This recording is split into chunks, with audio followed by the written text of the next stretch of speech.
नमस्कार. स्वराज आर्टमध्ये आपल्या सर्वांचं खूप खूप खूप स्वागत. आज आपण बघूयात उन्हाळ्यातील वाळवण विशेष रेसिपींमध्ये खास अतिशय चविष्ट असे पोह्यांचे मिरगुंडांची रेसिपी. खूप हलके, पोकळ आणि खुसखुशीत असे हे पोह्यांचे मिरगुंड होतात आणि एकदा बनवले की वर्ष ते 1.5 वर्ष देखील सहज टिकतात. आयत्या वेळी तुम्ही पटकन तळून हे खाऊ शकतात. फार चविष्ट अशी रेसिपी आहे. आज मी तुम्हाला वजनी आणि कपाच्या साहाय्याने देखील प्रमाण देणार आहे, त्यामुळे चुकण्याची अजिबात भीती नाही. चला तर मग बघूयात आता ह्याची कृती. मिरगुंड बनवण्यासाठी सर्वप्रथम आपल्याला लागणार आहे पाव किलो म्हणजेच 250 ग्रॅम जाड पोहे. हे जे कांदा पोह्यांसाठी आपण पोहे वापरतो तेच पोहे मी इकडे वापरणार आहे. हे मेजरिंग कपनी जर तुम्ही मोजले तर बरोबर 3 कप पोहे आहे आणि 50 ग्रॅम साबुदाणा. हा देखील कपानी मोजला तर पाव कप साबुदाणा आहे. आज मी तुम्हाला वजनी तसेच कपाचं प्रमाण देखील सांगणार आहे, म्हणजे आयत्या वेळी जे उपलब्ध असेल त्या प्रमाणामध्ये तुम्हाला हे पापड बनवता येतील. पाव किलोचं प्रमाण मी इथे सांगणार आहे. ह्याचा अंदाज घेऊन तुम्ही जास्तीत जास्त पापड बनवू शकतात, म्हणजे अर्धा किलोच्या किंवा 1 किलोच्या पोह्यांच्या प्रमाणामध्ये बनवा. सर्वप्रथम कढईमध्ये हे जाड पोहे घालूया.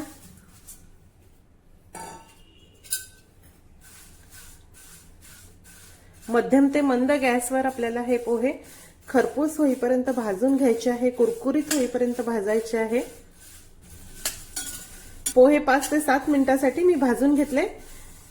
यातील मॉइश्चर निघून जाईल एवढेच आपल्याला हे भाजायचे आहे, म्हणजे नीट बारीक होतील. आता आपण हे पोहे काढून घेऊया. आता ह्या कढईमध्ये साबुदाणा देखील घालूया.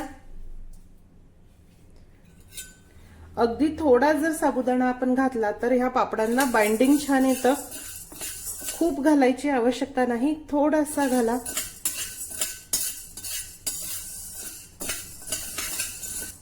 साबुदाणा देखील भाजून झाला आहे. आता आपण हा काढून घेऊया आणि जरा थंड करून घेऊ. आता मिक्सरच्या भांड्यामध्ये आपण पोहे आणि साबुदाण्याचं पीठ करून घेऊ. सर्वप्रथम हा साबुदाणा मी बारीक करून घेणार आहे. तुम्ही जर जास्त प्रमाणामध्ये बनवणार असाल तर गिरणीमध्ये दळून आणा, म्हणजे पीठ मस्त बारीक येईल. हे बघा, साबुदाणा जरा बारीक झाला आहे. आता यामध्ये पोहे घालूया.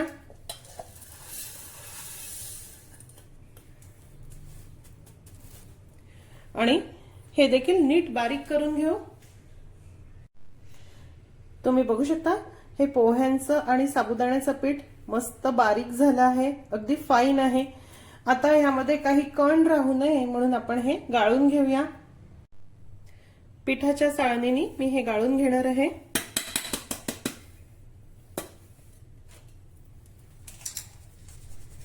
सर्व पीठ चाळून झालं आहे आणि पाण्याचा अंदाज घेण्यासाठी ह्या मेजरिंग कपनी मी हे मोजलं तर हे बरोबर 1.5 कप पीठ आहे.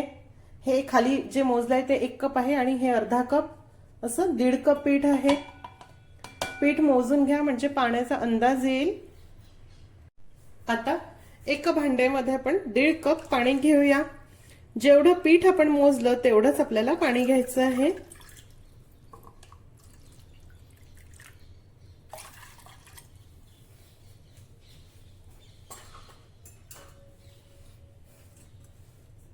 हे पाणी आता आपल्याला गरम करायला ठेवायचं आहे. या पाण्यामध्ये आता आपल्याला 1.5 टीस्पून पापडखार घालायचा आहे. वजनी मोजला तर बरोबर 6 ते 7 ग्रॅम पापडखार आहे. पापडखार घातल्यामुळे हे मिरगुंड छान हलके होतात.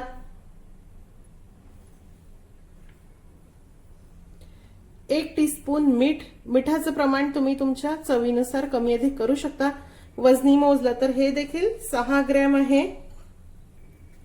अर्धा टीस्पून हिंग घालणार आहे. वजनी मोजला तर 1 ते 1.5 ग्रॅम हिंग आहे.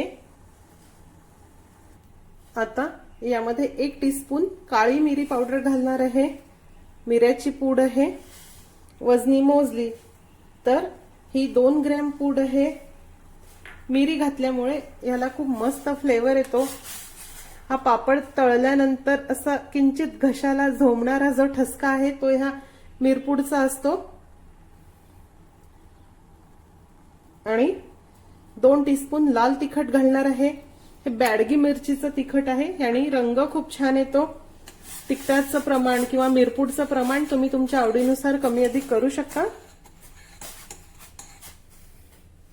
हे बघा, ह्याला उकळी आली आहे. आता आपण गॅस बंद करू.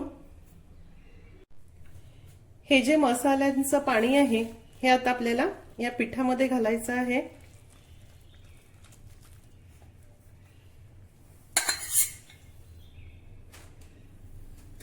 मिक्स करूया.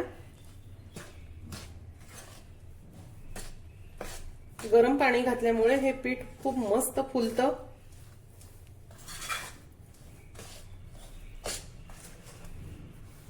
कलर बघा किती छान आला आहे.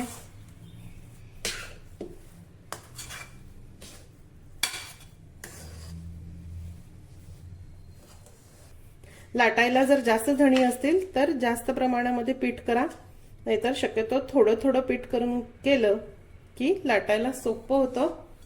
यावर झाकण ठेवू आणि हे पीठ थोडंसं आपण मुरण्यासाठी बाजूला ठेवू. याला एक जरा वाफ यायला हवी. हे बघा, जरा 10 मिनिटांसाठी हे पीठ मी झाकून ठेवलं होतं. आता पीठ हे थोडं कोमट झालं आहे, सहज गरम आहे. आता आपल्याला हे नीट मळून घ्यायचं आहे.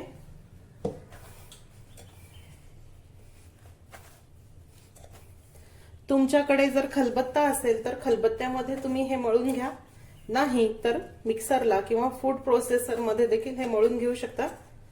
पीठ जेवढं नीट मळलं तेवढे मिरगुंड हे छान होतील, कापणार फाटणार नाही. हे बघा, हे पीठ मी अगदी मस्त मळून घेतलं आहे. खलबत्त्यामध्ये कुटून किंवा मिक्सरच्या भांड्यामधून हे काढलं तरी चालतं. खूप छान मऊ असं होतं. मिक्सरच्या भांड्यामध्ये एक गिरकी देऊन घ्या, म्हणजे मऊ असं पीठ आपलं होईल. आता ह्याच्या लाट्या करून घेऊ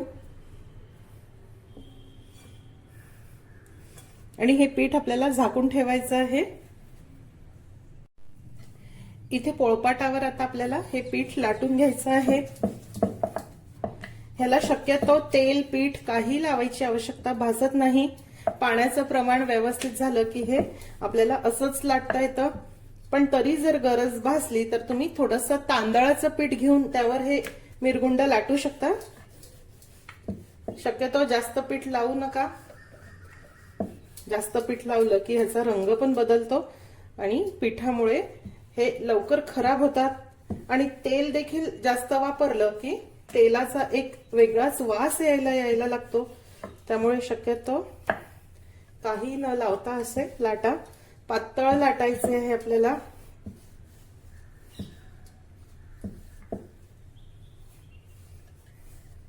तुम्हाला जर पापड हवे असतील तर लहान लहान गोळे करून तुम्ही पापडाप्रमाणे देखील हे लाटून घेऊ शकता.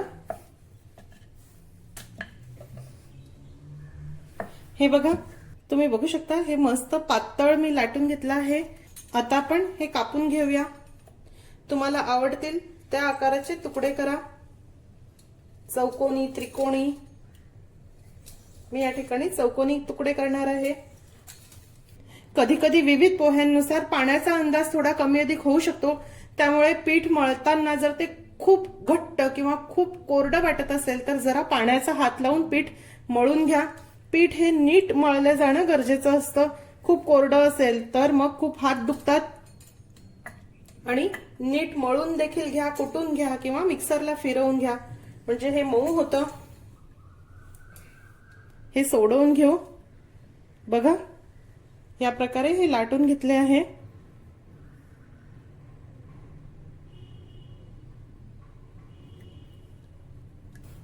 हे बघा, या ठिकाणी काही मिरगुंड मी लाटून घेतले. आता उरलेले मिरगुंड देखील याच पद्धतीने मी लाटून घेणार आहे.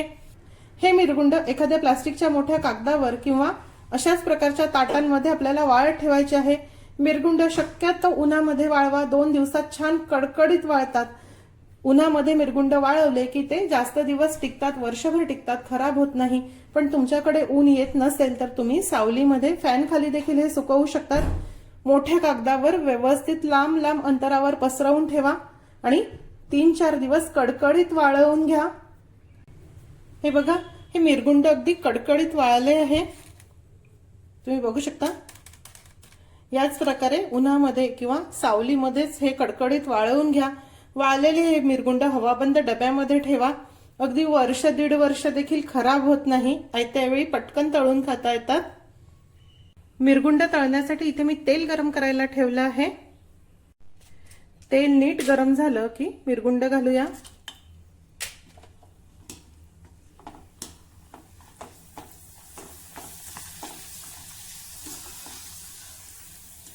बघा किती सुरेख हे तळले गेले।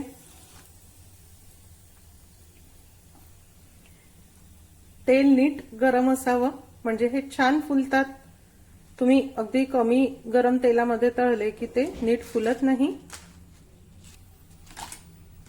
आणि खुसखुशीत असे पोह्यांचे मिरगुंड तयार, तुम्ही बघू शकता।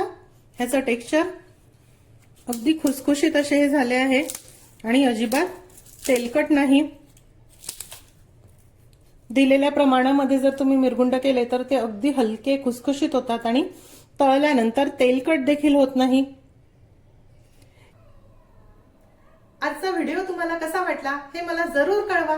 आजची रेसिपी आवडल्यास रेसिपीला लाईक करायला व शेअर करायला विसरू नका। माझ्या चॅनलला सुद्धा नक्की सबस्क्राईब करा। अशीच एक छानशी रेसिपी घेऊन भेटूया स्वराजच्या पुढच्या भागामध्ये। तोपर्यंत चवीने खा आणि निरोगी राहा।